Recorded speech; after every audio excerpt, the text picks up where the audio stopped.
9h44, la revue de presse. Bonjour Frédéric Couteau. Bonjour Nathanaël, bonjour à tous. À la une, vague de libération en Guinée.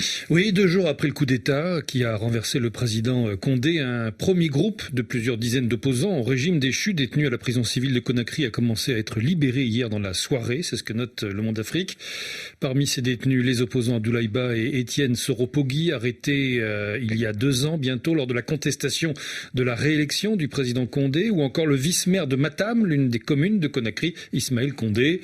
Les militaires au pouvoir s'étaient engagés à accélérer la libération des détenus politiques. Au total, une liste de 79 libérables a été approuvée à la suite de consultations entre les nouvelles autorités, l'administration pénitentiaire et les avocats des détenus. Par ailleurs, relève encore Le Monde Afrique, par ailleurs, les militaires emmenés par le chef des forces spéciales, le lieutenant-colonel Doumbouya, insistent sur la prochaine ouverture d'une concertation nationale, et ce pour définir les modalités de la transition politique conduite par un futur gouvernement d'union nationale. Et pour l'instant, les militaires au pouvoir semblent bénéficier de l'adhésion d'une large partie de la population. Des scènes de liesse, en effet, ont eu lieu un peu partout dans le pays, notamment à Nzérékoré, note Le Djeli. Certains habitants rencontrés n'ont pas caché leur joie, mais aussi leurs attentes vis-à-vis du régime militaire, qu'ils considèrent comme sauveur du peuple. Pour nous, c'est une libération totale du peuple de Guinée, affirme l'un d'entre eux, interrogé par le site guinéen. Aujourd'hui, poursuit-il, on ne parle pas de parti. Ce qui s'est passé à Conakry, c'est une joie immense pour tous les Guinéens, car la manière dont le pays partait, ce n'était pas ce que le peuple voulait. Donc, avec la prise du pouvoir par l'armée, on espère que les choses vont bientôt changer. Scène de joie également à Cancan, rapporte encore Le Djeli. La manifestation de joie dont la capitale de la Haute-Guinée a été le théâtre hier est un symbole en soi.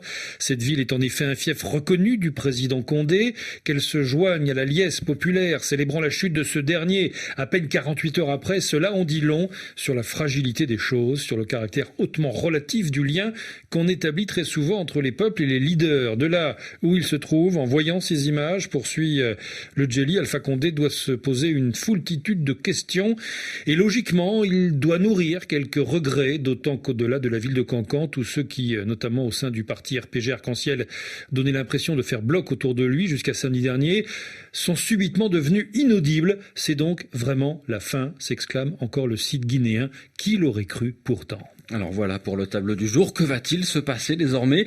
Est-ce le scénario idéal pour l'UFDG, le principal parti d'opposition ? Oui, question posée par le site guinéen Aminata. Le contexte est plutôt favorable pour Cellou Dalein Diallo, le leader de l'UFDG. En refusant de dialoguer avec Alpha Condé, il a certes souffert, mais il sort gagnant. Il a obtenu la réouverture de son siège et de ses bureaux sans condition, la libération, on l'a vu, et l'abandon des poursuites contre ses partisans sans négociation. Il pourra, s'il le souhaite, obtenir des places dans le futur gouvernement d'union nationale. Et enfin, le site d'information Wakatsera au Burkina reste plutôt circonspect. Le peuple guinéen attend-il réellement un changement dans son existence avec cette nouvelle irruption de l'armée sur la scène politique ? Rien n'est moins sûr, affirme Wakatsera, compte tenu des précédentes expériences vécues en Guinée ou sous d'autres cieux. Les putschistes, l'appétit venant en mangeant, cherchent toujours à s'enquister, désertant les casernes et investissant pour de bon la maison présidentielle après l'avoir balayée, ou alors contraints de mettre en place une transition qui débouche cas un cas sur des élections elles-mêmes laborieuses. Ils ne sortent de la scène que pour y revenir, parce que des opposants historiques de la trempe d'Alpha Condé auront déçu tous les espoirs placés en eux.